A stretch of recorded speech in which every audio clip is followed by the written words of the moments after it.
le fil conducteur des conférences de du jeudi soir de cette année, donc toute l'année. Le fil conducteur, ça va être la vie de Bouddha. Donc d'habitude, on base les thèmes des enseignements souvent sur des livres de Geshe Kelsang Gyatso, et là, ça va être sur une pièce de théâtre de Geshe Kelsang Gyatso.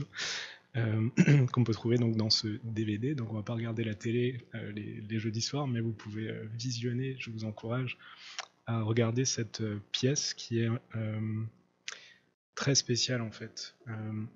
Le but, donc c'est exactement comme un livre, le but, explique Vénérable Geshe-la, de regarder, de contempler cette pièce, c'est de trouver le véritable sens de la vie humaine. Donc c'est pas un petit truc, le véritable sens de la vie humaine. En fait, Bouddha, il a enseigné en parlant, mais il a aussi enseigné par l'exemple dans sa vie. Il y a des grands épisodes de sa vie, on dit les 12 actions principales de la vie de Bouddha, qu'on peut retrouver dans le livret, depuis descendre du pays pur, prendre plaisir avec une partenaire, jusqu'à tourner la roue du Dharma, montrer la manière de mourir. On a tous en nous le potentiel d'atteindre l'éveil, cet état où on est heureux tout le temps et on a la capacité d'aider les autres à faire de même. On a tous en nous ce potentiel, et en contemplant la vie de Bouddha, on va voir comment nous-mêmes, on peut réveiller ce potentiel, parce qu'on peut se dire, mais c'est quoi le rapport entre moi et Bouddha? Il a vécu il y a 2600 ans. Je ne sais pas s'il y en a beaucoup d'entre nous qui sont nés dans des palais, qui sont des princes et des princesses. Donc sur tout ça, il n'y a pas de rapport. Sur les circonstances extérieures entre nous et Bouddha, il n'y a pas de rapport. Par contre, les grands événements de sa vie, les choix qu'il a dû faire, tout ça, c'est exactement les mêmes. On a les mêmes aujourd'hui dans notre vie. En 2023, par exemple, il y aura la thématique de voir comment on peut répondre à nos aspirations profondes. Par exemple, comment on peut exaucer les souhaits de nos proches, de notre famille, le plus possible, mais sans renier ce qui nous fait personnellement vibrer, ce qui a du sens pour nous. Comment est-ce qu'on peut concilier les deux? Ou aussi, pourquoi c'est essentiel d'amener de la spiritualité dans notre vie? Quels sont les bienfaits de faire ça? Et on va voir qui sont infinis. Bouddha montre cet exemple, on va aussi réfléchir à ça. Il y aura la question de comment on peut jongler entre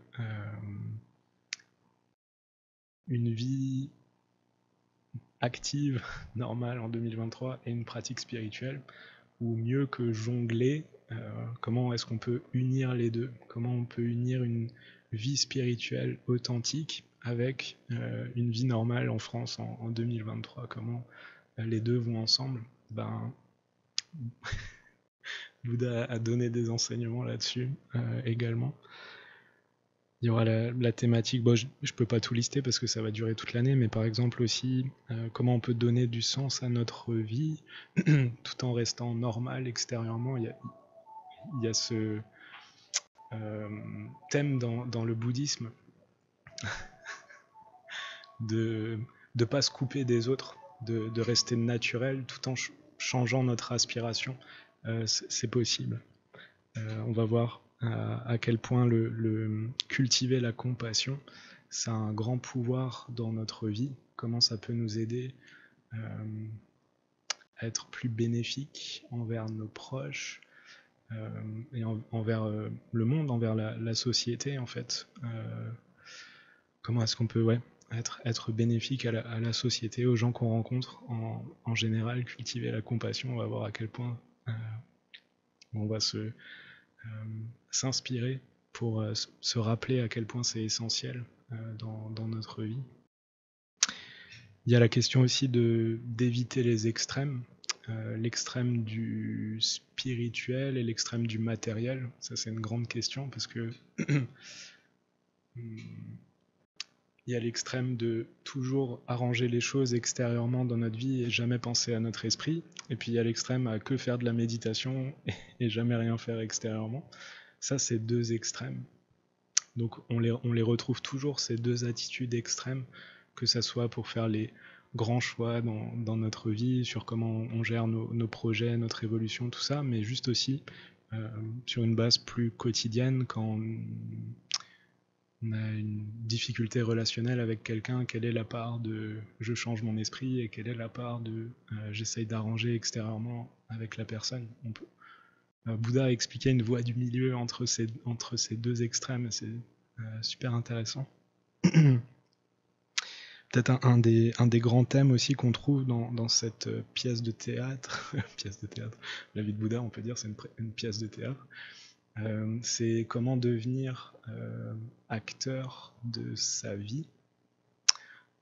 Habituellement, on fonctionne surtout sur les habitudes. Et là, Bouddha, il montre un exemple de prendre la responsabilité, en fait, de ses actions, prendre la responsabilité de créer soi-même son futur, créer soi-même son bonheur, sa libération, vraiment prendre le contrôle de sa vie. C'est une thématique très, très importante.